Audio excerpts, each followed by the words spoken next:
A ball is spun with angular acceleration alpha 6t square minus 2t, where t is in second and alpha is in radian second minus 2 at t बराबर 0. The ball has angular velocity of 10 radian per second and angular position of 4 radian. Most appropriate expression for angular position. कुछ समझ में शायद ना आया हो तो कहानी ये है. Let me explain, but before that here is answer. T की power 4/2 minus T cube by 3 then plus 10t plus 4. Question ये है कि एंगुलर एक्सेलरेशन अल्फ़ा, इसका एक्सप्रेशन दिया है, ये है 6t स्क्वायर माइनस 2t और हमें थीटा यानी कि एंगुलर पोजीशन निकालना है. वर्किंग प्रोसीजर क्या होता है?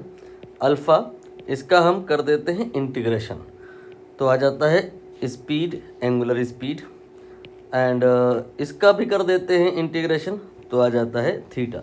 कुल मिलाकर के हमें इसको 2 बार इंटीग्रेट करना होगा. तो अल्फ़ा का जो इंटीग्रेशन किया तो ये ओमेगा हो जाएगा. 6 ये कांस्टेंट है, ऐसे ही लिखा रहेगा.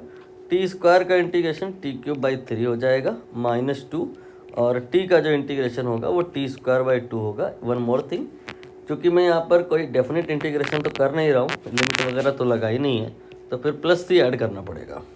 तो यहाँ से ओमेगा आएगा 2t cube then minus T square plus सी.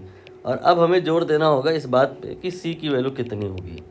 ये c की वैल्यू को निकालने के लिए क्वेश्चन में हमें देखना होगा कि t बराबर 0 पे दिया है कि ओमेगा ये 10 है.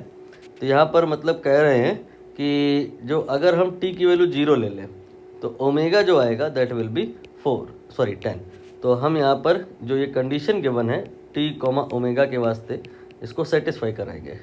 t कॉमा ओमेगा की जो वैल्यू है वो है 0,10, और इसको अब हम यहाँ पे पुट करेंगे तो क्या आएगा? ये ओमेगा की वैल्यू रख रहा हूँ मैं 10, देन ये t, देन 0 की power 3, then 0 square, then c, यहाँ से c आ जाएगा. c की वैल्यू आ जाएगी 10, और ये c की वैल्यू वापस यहाँ रख देंगे तो आपका ये जो इंटीग्रल आएगा that will be particular integral. ये आ जाएगा omega equal to 2t cube minus T square and then plus 10. ठीक है. अब हम आगे क्या करेंगे? देखिए मैंने प्रोसीजर बताया. अल्फ़ा का इंटीग्रेशन करेंगे तो ओमेगा आएगा, और ओमेगा का करेंगे तो थीटा आएगा. यानी कि हमें अब एक बार और इंटीग्रेशन करना होगा. ओमेगा का इंटीग्रेशन करेंगे तो ये थीटा आ जाएगा.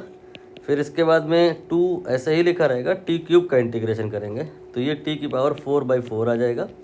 इसके बाद माइनस टी स्क्वायर का इंटीग्रेशन करेंगे तो ये टी क्यूब बाई 3 आएगा. और फिर इसके बाद में प्लस 10, और 10 के साथ में यहाँ पर 1 मल्टीप्लाई माना जा सकता है, तो उसका इंटीग्रेशन होगा तो टी आएगा. और फिर एक कांस्टेंट आएगा, आर्बिट्री कांस्टेंट, जिसको निकालने पर हमें अब जोड़ देना होगा. उसके पहले लेकिन एक काम करो, इसको थोड़ा सा साफ़ सुथरा करके लिख दो. थीटा जो आ जाएगा ये कैंसिल हो जाएगा. टी की power 4/2 then minus T cube then by 3 then plus 10t and then plus c. ठीक है. अब यहाँ पर आपको c को निकालने पर जोर देना होगा, जिसके लिए देखो कि t बराबर 0 पे बता रहा है एग्जामिनर कि जो आपका एंगुलर पोजीशन है थीटा, t बराबर 0 पे ये 4 है. मतलब ऐसा कह रहे हैं कि t कॉमा जो थीटा है वो 0,4 है. तो आपको c की वैल्यू निकालने के लिए ये जो कंडीशन गिवन है इसको यहाँ पे सेटिस्फाई कराना होगा.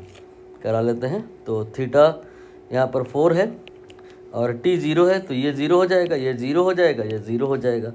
तो इन शॉर्ट सब कुछ 0 हो जाएगा, ओनली c बचेगा. और c की वैल्यू जो आ जाएगी फिर उसे हम वापस यहाँ पर क्या करेंगे? रख देंगे. तो जो आपका आएगा थीटा का expression that will be t इसकी power 4/2 minus T cube by 3 then plus 10t and then plus 4. ये रहा आंसर.